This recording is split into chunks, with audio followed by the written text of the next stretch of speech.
Okay, I'm doing a quick recap on Operation Rage. It's turn 8. The Italians are due to move, but the war is pretty much over, and I thought I'd just go ahead and get this video out.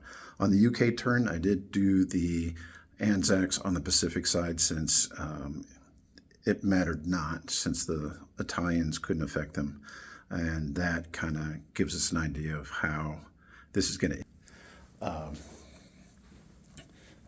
The Japanese, starting or after their turn on turn 8, had everything they needed, but unfortunately we had too much to strike back. We were able to open up C-Zone 58 and push all our transports out and take back a lot of the islands. We took back the Philippines, we took back Guam, and then the Chinese were able to take advantage of a U.S. bomber emptying the space for them to blitz through with cavalry and take Shanghai, so another point. And, of course, with all of this, it took away the Japanese empire point, too. So, see, they lost, oil, Philippines, islands, empire, and Shanghai, all at once. And so they're not going to be able to recover from that. They don't have enough points.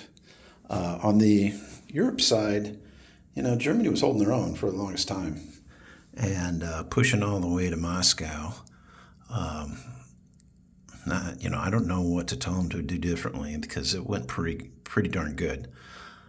With the new map, I don't know if part of the problem was we have that extra space to go, and it allows the Russians to string their armies out, but we managed to delay them enough, and there was no taking Moscow at the end.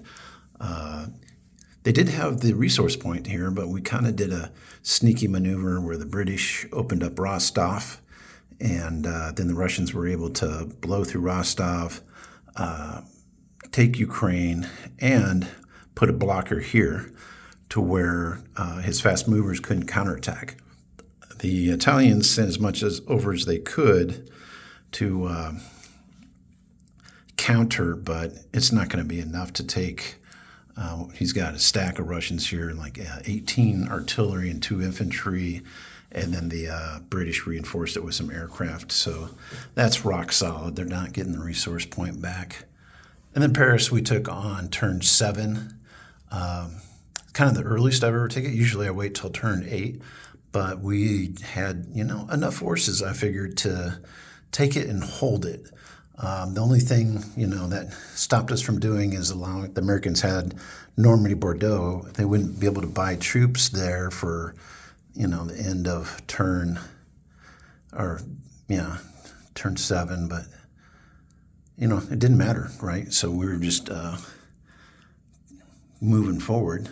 They were able to build a lot, keep us out of Western Germany, and probably under-reinforced Denmark. They only had 2 units there. We took it, and then we made a move on Leningrad, but the dice were not with us. We lost our fleet before we could land our troops, and they're kind of fortunate that didn't happen because they lost the Leningrad point.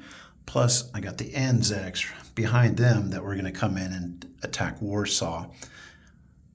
But that was a big if because the Italians can rail some units up to Warsaw to keep it safe. Otherwise, they were going to go make a run at Norway.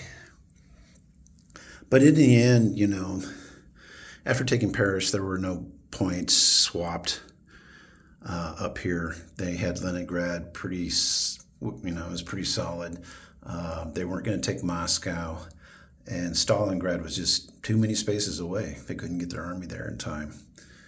And with that, it's a wrap. Strategy-wise, I think we started with kill Japan first, and then it became hybrid, right? Then it became just kind of keeping things at bay in the Pacific and giving the European side just enough to